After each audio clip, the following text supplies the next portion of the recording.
Well, it's been a while since I've done a recording, but I really like this game, and I figured why not do a playthrough of this game. Generation Zero is still an early release, but it's a pretty fun game.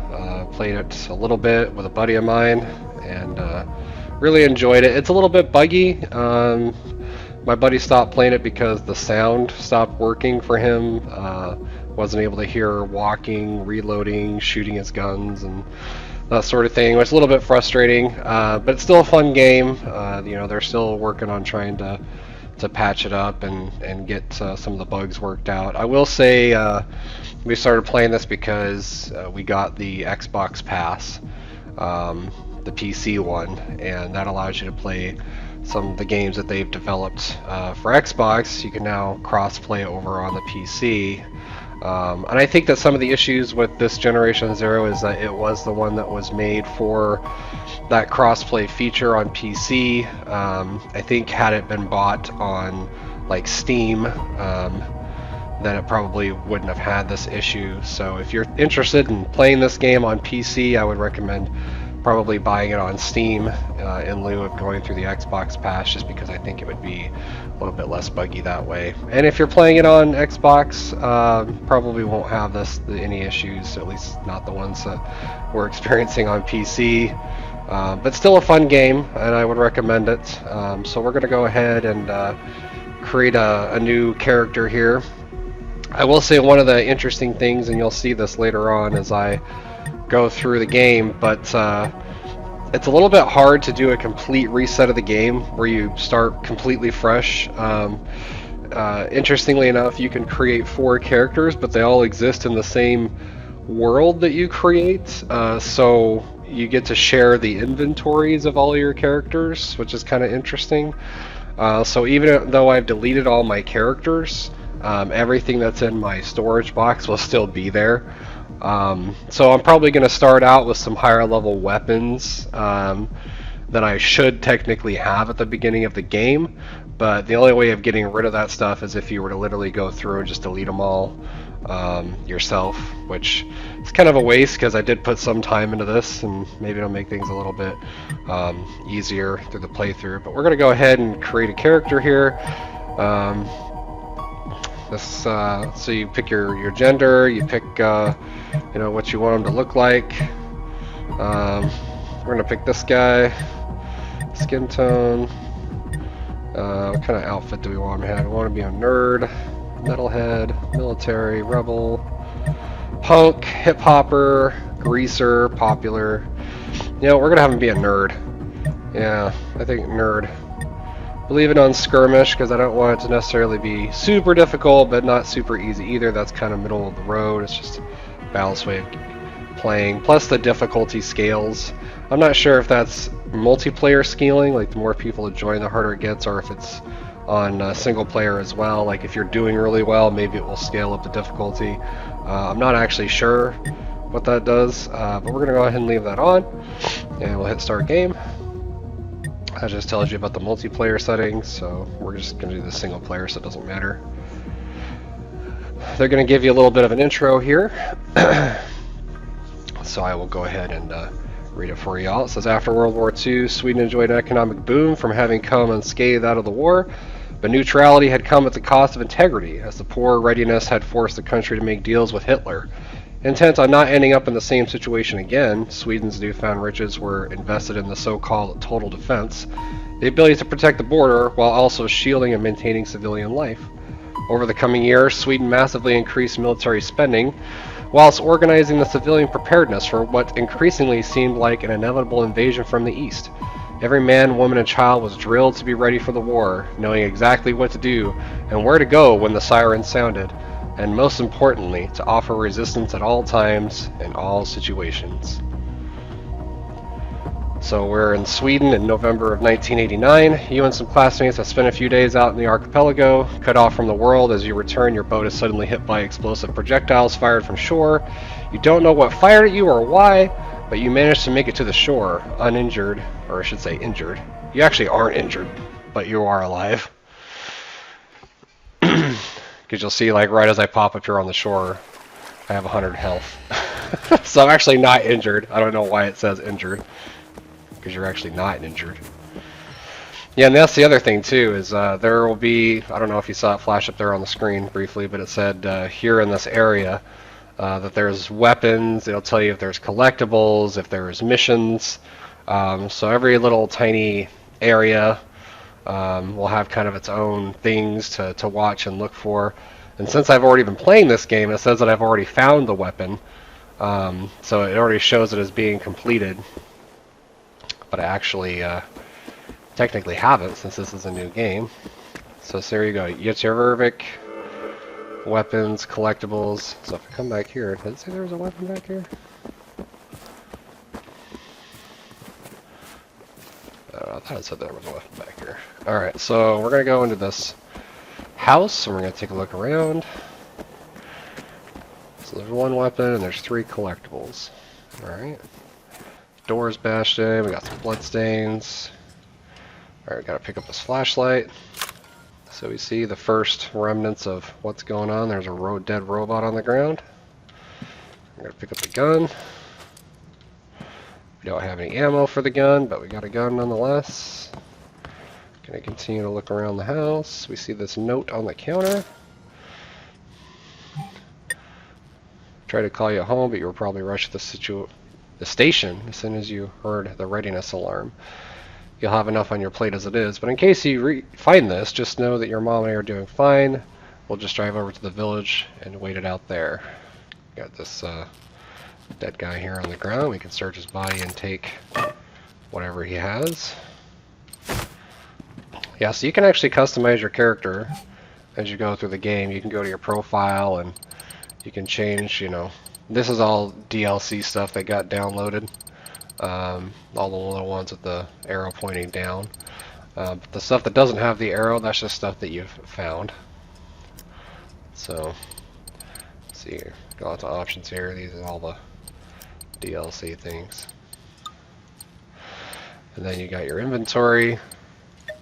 You can put attachments on your guns, which I don't have any attachments for anything right now. Oh, so okay, we got ammo. It just wasn't for what we wanted. And these adrenaline shots you're going to want to keep, because if you get knocked to 0 health, this is how you come back to life, and it gives you 20 health. And yeah, you're definitely going to want to keep those on hand. Otherwise, when you die, you have to go back to a safe house location is where you'll spawn.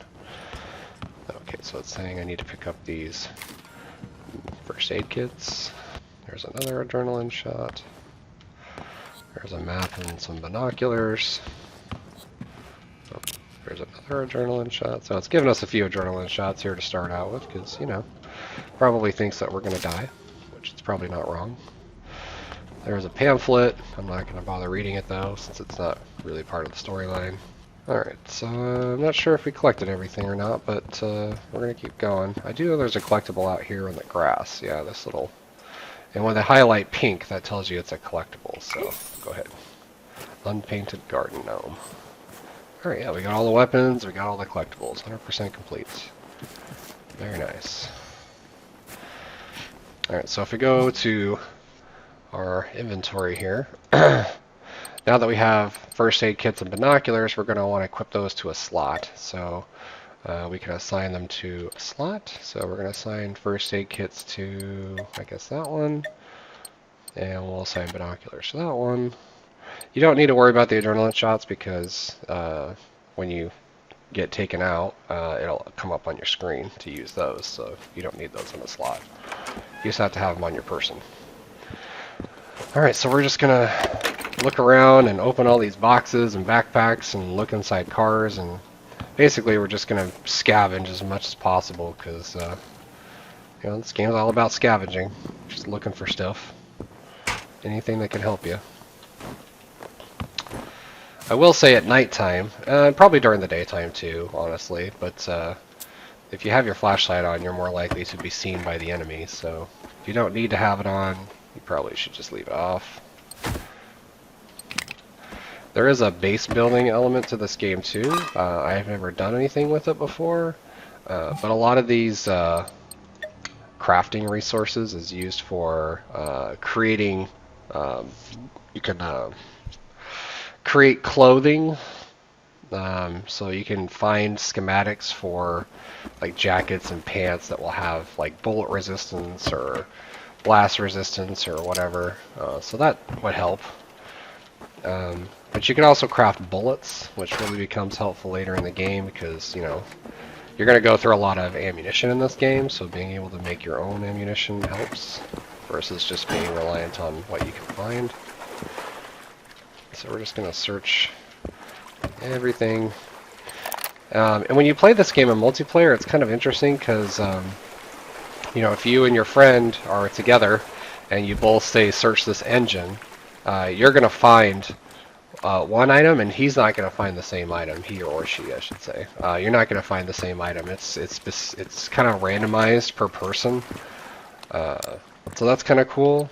And the other thing about it too is technically your person that's playing with you, they are playing on their world and you're playing on your world.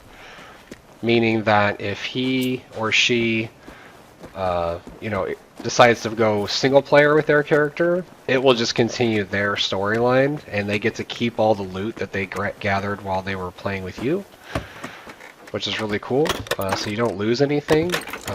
Technically, when he or she joins your game or you join their game, you're just participating in their storyline.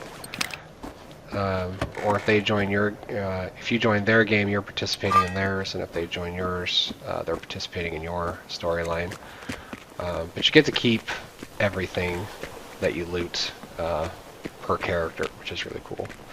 And the storage, when you get to safe houses, which you'll see here pretty shortly, safe houses you actually get to store things per person, so it's not a shared loot. For everyone that's playing in the game, it's just per character. So that's kind of cool. Plus you can share things between your characters. So say for instance you're running low on ammo. If your friend has some ammo, then they can help you by dropping you some ammo. Okay, so we got an enemy here. This is the first enemy that we're going to come across. You know, we can pull our binoculars out here and take a look at this guy. Alright, and then there are some skills in the game too. So if we go to skills, there's these different, so there's a little bit of an RPG element to this game. You can unlock, say, this one right here, which will actually give you more information with the binoculars. It'll actually tell you like weak points and how difficult and that sort of thing, what they're called. So that's kind of helpful. But for now, it's just regular binoculars. Alright, so we're going to pull out our gun and we're going to take a shot at this guy. So,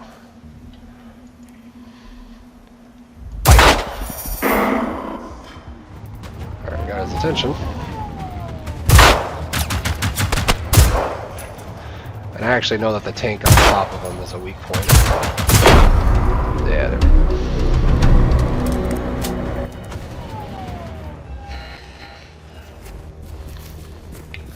Follow the road for a trace of civilization. Maybe it's there somewhere safe. It's interesting because the last time I played this game, there was a whole bunch of these. They call these runners, the ones that look like dogs. There's like 10 of them. It was crazy. But there's just one that time. And there are like random patrols too. So it could just be that I ran into a patrol as well. So there's another one right there. You can barely see him. I'll pull out my binoculars, you can see him better. Oops. Binoculars. Binoculars. There he goes. There he is.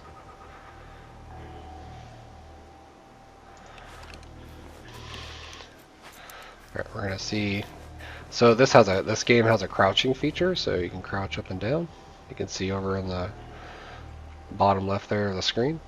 And when you're crouched, it makes it so that you're quieter, and you can actually sneak up on things, and you're less likely to be heard or seen, which is really cool. Got like a stealth element to the game. Man.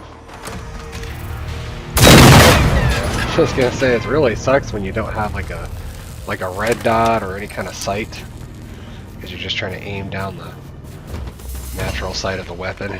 I'm not the best aim with just the natural sights. Pretty good aim if you give me a red dot or a scope, but just aiming with this, not always the best. Alright, we found, so if you see these little blue icons, that's like a side quest.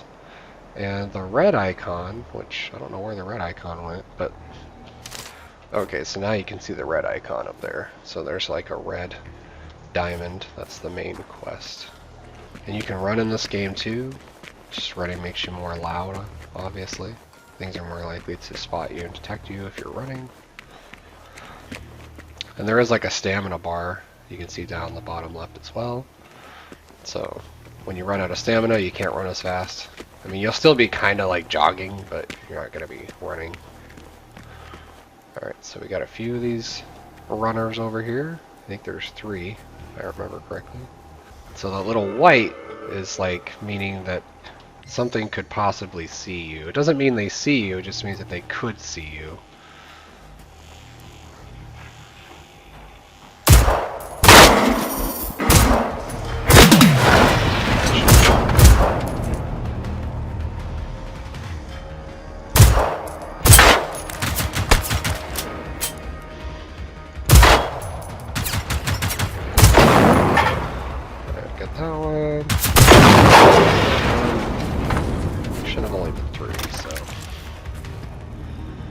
There are some over there, but they're probably not going to make their way over here. You're basically going to want to loot every possible thing you can find in this game. Alright, so we got another side quest thing here. Okay, this is talking about a shotgun that's in the church that they tell you. You know, they ask you to locate, find the shotgun. Alright, so this is the storage box that you get to share across all of your characters. So as you can see here, I've already got a lot of stuff in my storage box. This is from previous time that I played. So like I said, there's no way to get rid of this unless you just manually delete it all. I mean, I'm sure there probably is a way, you know, like deleting files or something, but I didn't choose to do that. So, so what we're gonna do is we're gonna grab this gun. Okay, so that one does more damage, this one has better handling. Yeah, we're gonna go with this hunting rifle instead. So the stars that you'll see on the side, that indicates like what condition the weapon is in. Gosh, if I could talk. So 1 star is like, well, I guess it's 1 crown. We call them stars, I don't know why, they're technically little crown icons, but the 1 crown is like bad condition, and I think it goes up to a 6th crown, I think is the highest, and the 6th crown is like an experimental weapon, but 5 crowns usually kind of the top tier for the most part, where it's in like pristine condition. These field radios, it's always good to have a couple on you just in case. Really what they're for is you can only teleport around the map to your safe house locations, or you can put a field radio down and then that becomes a temporary teleporting point. It doesn't stay forever, it does stick around for a while. Oh, here we go, so we can read this. What does it say? It says, we have gone to the Sunhaga farm to meet up with the Andersons. Go there, Johnny. Alright, so it's telling us the next place to go.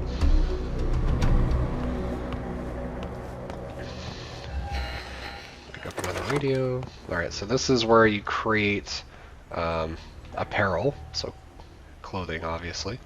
Oh yeah, so here's a schematic. So we take this schematic for a bullet resistant jacket, and then we can come over here to, yeah, so come to log, and then we can look at our schematics. So we've got 1 apparel schematic, and then there's ammo, and then there's equipment schematics. So those are the schematics we found so far. The interesting thing about apparel schematics though is that you have to create the 1 crown schematic first, and then you can create the 2 crown, and then the 3 crown, and then the 4 crown. You can't just create the 4 crown right off the bat. It's basically upgrading the same piece of clothing up the different tiers, which is kind of interesting. Alright, so here's the recycling station. So we're going to go ahead and transfer all of our crafting resources over. As you can see, I've already got a whole bunch because this too got transferred over from my previous playthrough. So we got plenty of crafting resources. Here it is. There's the gun. Old baton, something like that. Alright, I think there is a collectible. Yeah, right there. Boom, look at that. Apostolic Band. Just scavenge everything you can.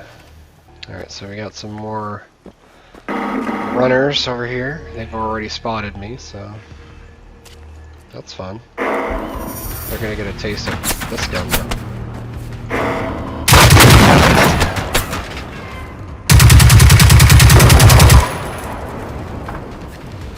Yeah, see, I told you, a little bit overpowered.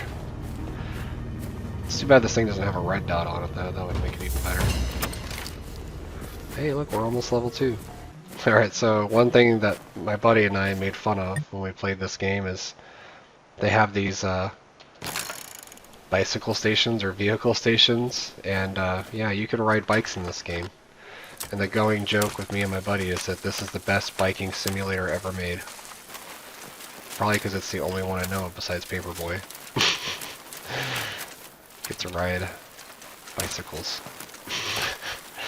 The bicycle is actually the only vehicle in the game. You can't drive cars, at least not that I know of. It's just the bicycles. That's how you get around, unless you want to run. But before we head over to that main objective over there, we're actually going to go to the Sidequest Objective, which is right here. So we're going to place a waypoint so that I can actually see where I'm going. And we're going to run over there and we're going to grab that objective.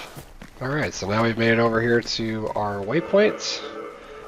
Bjorknas, I guess that's how that's pronounced. Oh, look, and we gained level. We are now level 2. So we gained a skill point.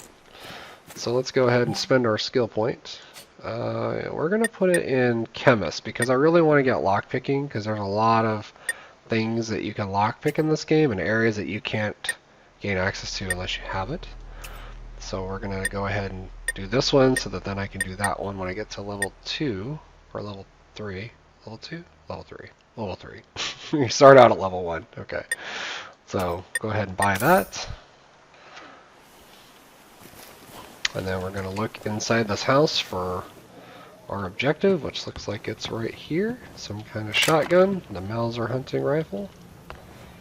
And I think there's some ammo that we've got to pick up too in order for it to complete the side quest. So we'll just keep looking around until we find it. We got a scope. So now we got a scope for the rifle, I guess. Although, you can't put scopes on shotguns, but you can put it on the rifle we got earlier. I mean, you can put a scope on a shotgun, it just has to say shotgun scope. It's like specific to shotguns. Alright, then we got some ammo boxes in here. Very nice. Alright, so I think we collected everything there is here, so now we're going to make our way back over to the bicycle and then start making our way towards the main mission objective. One thing I will say about this game is it has some really good graphics for it being an early release game. I mean, I've got the graphics pretty much tuned up on my computer, but I mean, it's a beautiful game. Sometimes you just got to take in the majesty of how beautiful this game is. Just really is very stunning. Alright, so we're on our bike. Very bumpy road here. Biking, biking, biking. Are there enemies up here? Oh, look, there's enemies up here. Alright, so actually we're going to take out our hunting rifle. Oh, we already have a scope on it. Never mind. So let's use our scope. Look at this bad boy.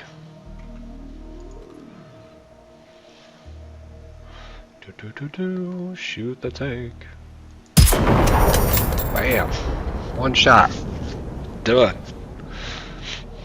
Just gotta know where to shoot them. Alright, now that we've looted all the cars and stuff from over here, we're gonna make our way towards this hunting area, because I know there's some bad guys over here.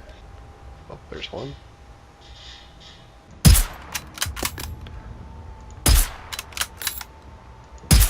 There we go.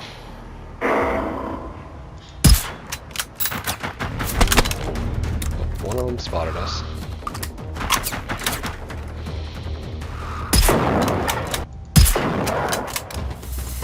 That's 4. That's 5. Alright, I think we got them all. So now we're just going to go around and loot everything. Huh. It says there's a collectible here, but I haven't found it yet. I wonder if it's outside somewhere. Sometimes they're in buildings, in vehicles, outside of buildings. Just have to look around. Oh, there it is. Beak. Classic dollar horse. Alright, now we're going to run back to our bike, and we're going to keep going. Here we go! Alright, so now we've come up to the next blockade on the road, and there is a bigger guy here. I call these guys, well, call them walkers, I guess. That was not a good shot. There we go.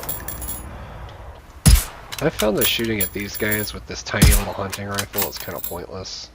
It doesn't really hurt them too much. If you got the BMG and you could just decimate them from afar, then that typically is better.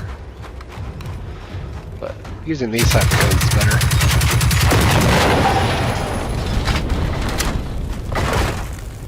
And then there's tiny little robots that we call ticks. So there's a tick up here that's inside these containers. That's what you're seeing the white rectangle for. Oh, and they make this weird sound. It sounds like a predator.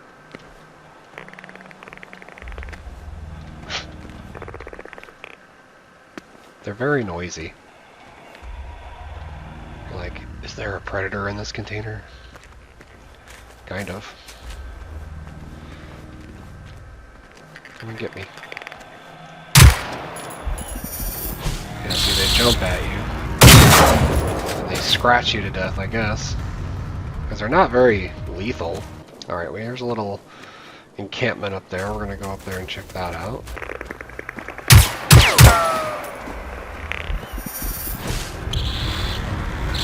Yeah, see, this is what it looks like when you get a whole bunch of them coming after you.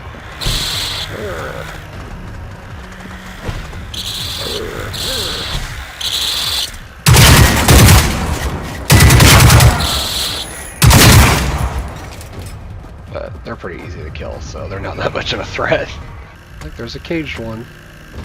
What's up, buddy? Having a good day? Huh? More. Alright, so we looted everything from that little camp. Now we're going to make our way back to the bike, and we're going to keep going. We're almost there. We're almost to the farm.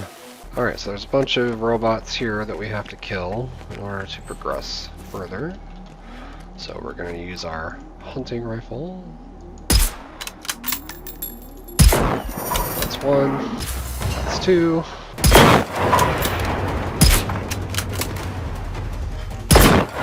Alright, that's all off. Alright, so we're going to go ahead and listen to this recording. Hey, this is Anista. So sorry I couldn't call earlier. It's been busy as hell here. Where the hell are you guys? Everyone in the area needs to get to South. Come right away. Call Johnny at the church and see if he can give you a ride. He knows that Dad can't really drive anymore. Okay, I gotta go. Alright, so tells us that they went somewhere. Basically, a lot of this game is you're just following the messages, the recordings, the paper notes, and you're just continuously following this trail in hopes of finding where everybody went. Alright, now we found this newspaper, which gave us our new mission objective. Apparently the newspaper had something to say about what was going on.